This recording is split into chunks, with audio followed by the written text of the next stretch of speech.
Hello, students. My name is Professor Sarah Smith. You can call me Sarah. Welcome to History 330, American Women's History. I'm excited to get started and to get to know you all this semester. So most weeks I will post a video like this, a fairly short video, on the first page of each week's module. And each video I post will provide an overview of that week's requirements, and maybe provide additional information on other topics depending on the week. So what are this week's requirements? This week is entirely introductory. Please make sure to go through each page in the orientation module in sequential order.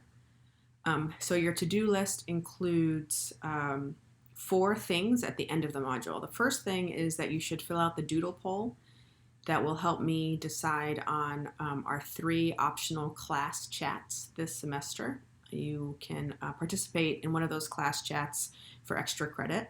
The second thing is to fill out the introduction survey. That will help me get to know you and your needs better. The third thing is to introduce yourself in the discussion forum and reply to 3 other students' posts.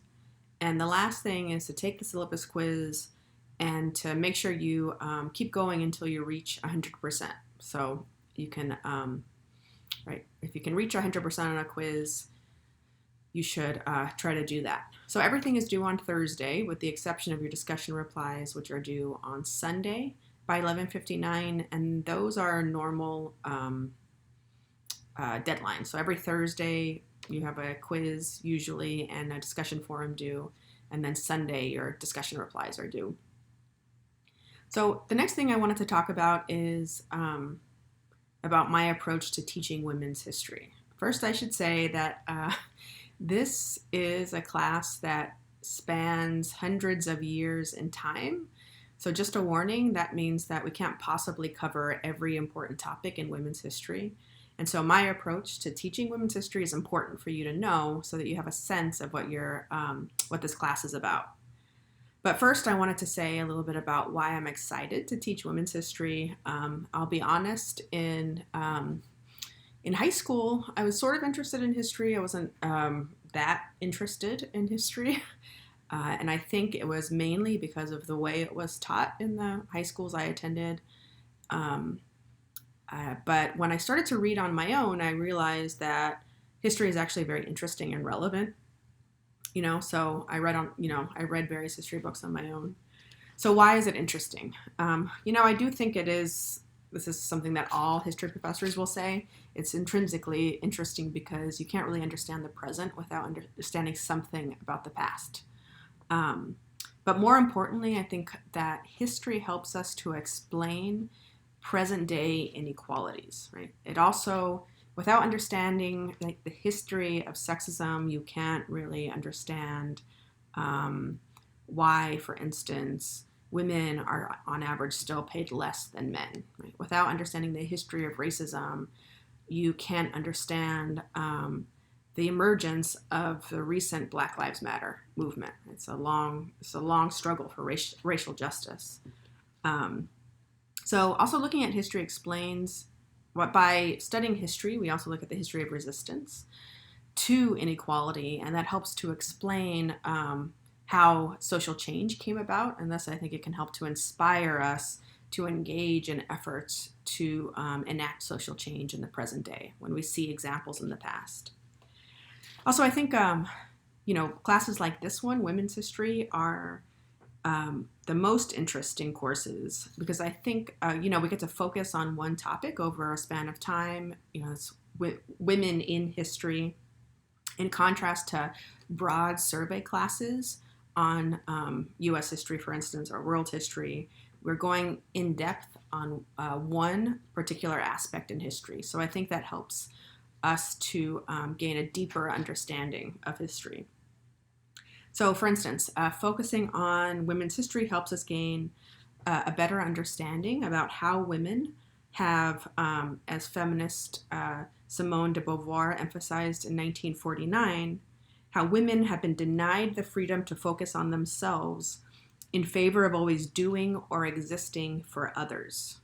while men generally have had a bit more freedom, or I should say a lot more freedom, to pursue their individuality, right? So women existing for others, men have had a lot more freedom to pursue their individuality. If you think of a couple of examples, most obviously women as caretakers and nurturers, women as personal servants, depending on one's class and race, and of course also women as sexual objects, sort of existing for others. So my approach to this class is twofold.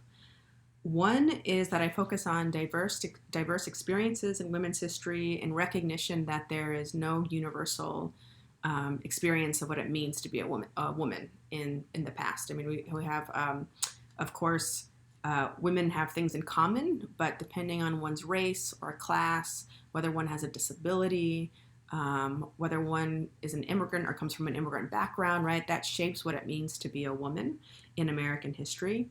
So my approach to teaching women's history is it's an intersectional approach. And next week we'll focus more on what the definition of intersectionality is, but essentially how categories like race, class, ability, age, immigration status, citizenship, how these categories shape what it means to be a woman.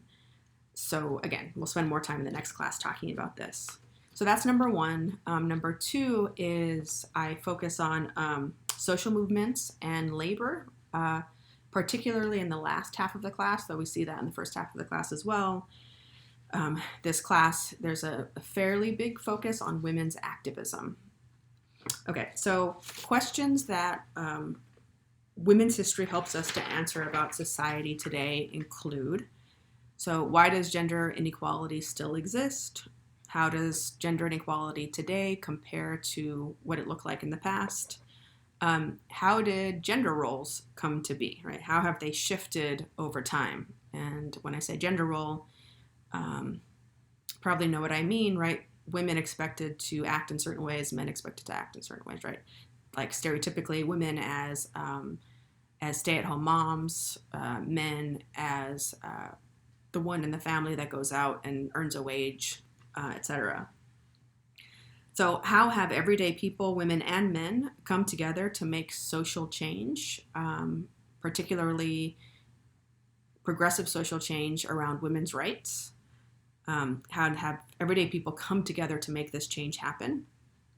How did marriage affect women's lives in the 1800s, and how did marriage limit women's lives, and how is it different today? So the institution of marriage has changed radically over time. If you think about what marriage looked like in the year, say 1850, right? Women had very few rights within marriage. Interracial marriages were outlawed. Same-sex marriages, of course, were outlawed. And so marriage has shifted. The definition of what it means to be married in this society has shifted very radically over time. And this class, in part, explores those changes. It helps to explain why marriage today is a much more open and inclusive and more empowering, in some ways, institution for women, right? Women, just to give you an example, women no longer, if they work for a wage, have to hand over that wage to their husband. Women now have custody rights over their children should the marriage end in divorce. So another question is, how have sexism and racism worked together to oppress women of color, and how have women of color fought back? How has immigration been shaped by gender? How have male and female immigrants' experiences differed? And how has the government treated male and female immigrants differently?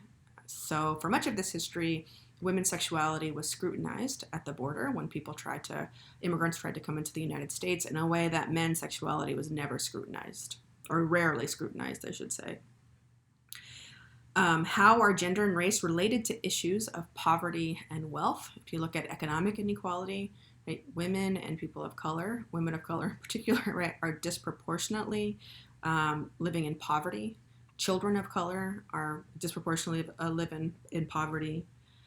So how have lesbian and transgender identities and communities evolved over time? So this is one of my areas of focus is the history of LGBTQ people, lesbian, gay, bisexual, transgender, and otherwise queer identified people. So I do include that history in this women's history class, just as I include other experiences by different groups of women. So my approach to history is very much informed by People's History of the United States by Howard Zinn. This is a book that I read in my teenage years. One of the books I read that actually made me interested in history and convinced me that history is relevant. So like Zinn, I focus on history from the bottom up rather than the top down. So that means that I am most interested in the experiences of common people, in social developments in history rather than the history of great leaders, right? And women's history, I would say intrinsically, is more of a bottom-up history because women were excluded from the halls of power, right? From being CEOs of corporations, whatever. So, of course, women were a part of families that had wealth, but they were excluded from power in a multiplicity of ways. So I think I will just end this with a quote by Howard Zinn because I think it does a good job highlighting what it means to learn about the history of women as well as the history of oppressed groups more generally.